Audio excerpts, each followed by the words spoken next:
Anda telah mengunduh podcast yang dipaparkan oleh Pendeta Dr. Erastus Sabdono ini dari truth.id/voice. Selamat mendengarkan podcast ini.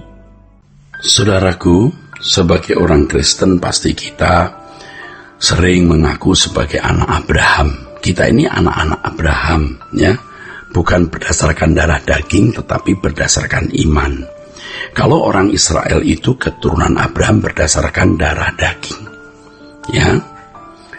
Nah, saudaraku sekalian, anak Abraham itu sebenarnya siapa? Kalau anak-anak Abraham secara darah daging, bangsa Israel, ya. Tetapi anak-anak Abraham secara iman siapa? Orang percaya. Yang percayanya seperti percayanya Abraham. Nah, sebenarnya banyak orang Kristen yang belum menjadi anak-anak Abraham karena tidak memiliki tindakan iman seperti tindakan iman Abraham. Dan sebenarnya iman yang dimiliki oleh orang-orang Kristen itu belumlah iman yang menyelamatkan. Sebab iman yang menyelamatkan itu adalah tindakan seperti yang Abraham lakukan. Bertindak melakukan apa yang Allah kehendaki. Nah, banyak orang-orang Kristen sebenarnya anak-anak dunia. Tidak bertindak sesuai dengan apa yang Allah kehendaki, tapi bertindak sesuai dengan apa yang dia ingini. Dan yang dia ingini itu hasil suntikan dari pengaruh dunia. Apa yang dilihat di dunia, diikuti. Aku mau buat ini, aku mau buat itu, aku mau punya ini, aku mau punya itu. Senanglah kalau aku pergi ke sana, senanglah kalau aku mencapai kedudukan itu, senanglah kalau aku dipuji orang, dan seterusnya. Ini anak-anak dunia. Nah, kalau anak-anak Abraham itu harus mengikuti teladan iman Abraham yang taat sepenuhnya kepada Allah Bapa, bahkan melakukan hal yang pasti itu bertentangan dengan keinginannya sendiri, mempersembahkan anaknya Ishak. Nah, sekarang di dalam kehidupan sebagai orang percaya, kita mengenal sosok Tuhan Yesus. Sosok Yesus yang prinsipnya adalah melakukan kehendak Allah dan menyelesaikan pekerjaannya. Yesus adalah potret, profil dari anak Allah. Nah, kalau kita mau menjadi anak Allah, profil kita juga harus seperti Yesus. Jadi bukan karena kita mengaku Yesus Tuhan dan Juru Selamat lalu kita jadi anak Allah. Oh bukan, itu bodoh. Dan itu sesat sebenarnya. Kita menjadi anak Allah karena kita percaya kepada Yesus. Dan percaya itu seperti yang tadi saya kemukakan, seperti percayanya Abraham. Menaati apapun yang Allah perintahkan. Nah, masalahnya kita sudah mentaati apa yang Allah kehendaki belum? Nah, seperti Yesus melakukan kehendak Bapa dan menyelesaikan pekerjaannya. Kalau kita mau menjadi anak-anak Allah, harus taat seperti Yesus taat. Keselamatan memang bukan karena perbuatan baik. Sebaik apapun perbuatan seseorang tidak akan menyelamatkan. Keselamatan itu karena korban Yesus di kayu salib. Percaya tidak dengan korban itu? Anda berkata percaya. Nah, kalau Anda percaya korban itu, Anda harus memiliki kehidupan seperti kehidupan yang dijalani oleh Yesus. Tetapi kalau saudara tidak menjalani hidup seperti yang dijalani oleh Yesus, berarti Anda tidak percaya kepadanya. Nah, yang menyesatkan banyak orang Kristen hari ini adalah pengajar, pembicara, teolog yang mengajarkan pokoknya sudah percaya Yesus Tuhan dan Juru Selamat, sudah menjadi anak Allah. Itu salah. Kalau Alkitab berkata yang menerimanya diberi kuasa supaya menjadi anak Allah, yang diterima itu bukan hanya sosok Yesus sebagai Tuhan dan Juru Selamat, tetapi kebenaran yang diajarkan Yesus. Ingat, pada mulanya adalah firman. Apanya itu? Firman yang berkuasa menciptakan langit dan bumi. Firman yang adalah kebenaran. Jadi kalau menerima Yesus, yang menerimanya, menerima Logos, itu berarti menerima kebenaran. Kalau Anda tidak menerima kebenaran, ya tidak memiliki hak sebagai anak Allah. Ingat, kuasa itu hak.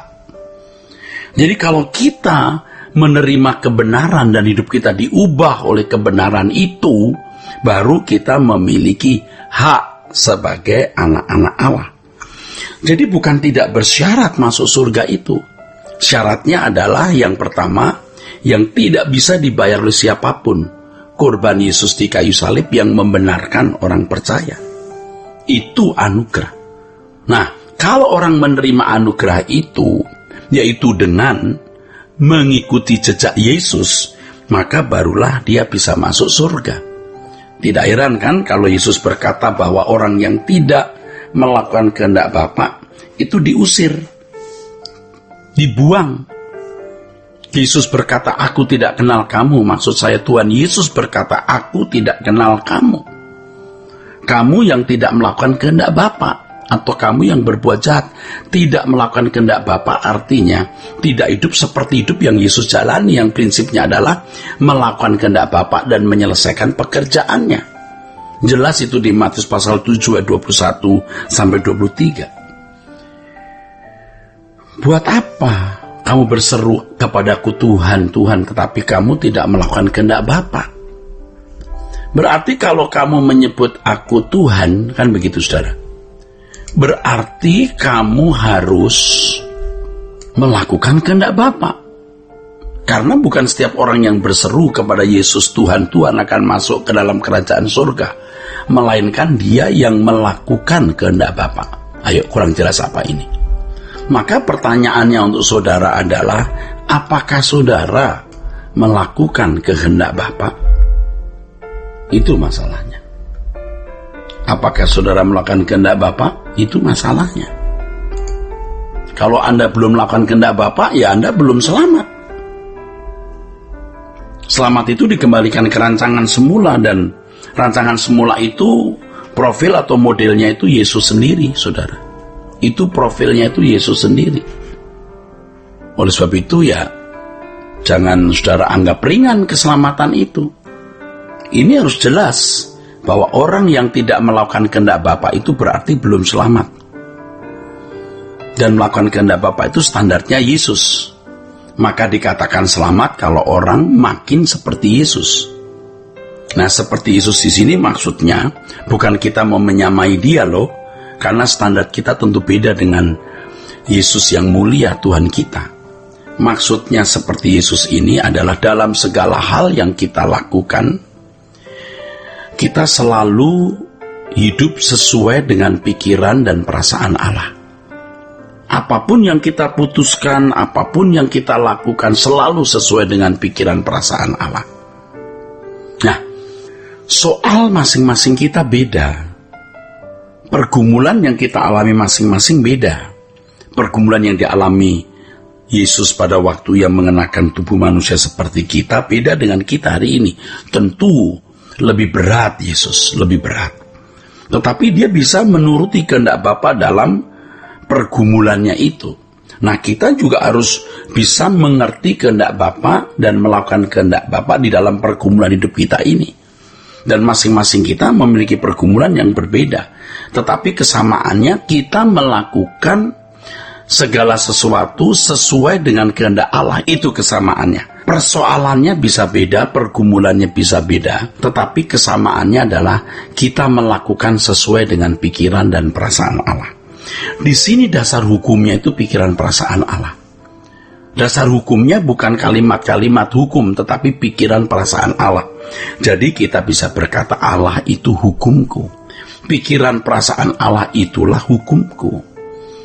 Nah, orang-orang yang dalam segala hal yang dilakukan sesuai dengan pikiran perasaan Allah, itulah orang-orang yang disebut sebagai anak-anak Allah. Itulah orang-orang yang benar bisa dikatakan sebagai selamat. Itulah orang-orang yang bisa dikatakan sebagai lahir baru. Jangan kita mendegradasi standar ini yang akhirnya menyesatkan banyak orang. Kiranya kebenaran ini memberkati kita. Sola Gracia. Untuk berlangganan renungan harian dalam bentuk cetak, silakan hubungi Truth Literatur di nomor telepon 0878 7870 7000. Untuk mendapatkan CD khotbah, MP3 renungan Truth, dan CD album lagu produksi Sola Gracia, Anda dapat menghubungi di hari dan jam kerja di nomor telepon 021 638 60953. Tuhan Yesus memberkati. Sola Gracia.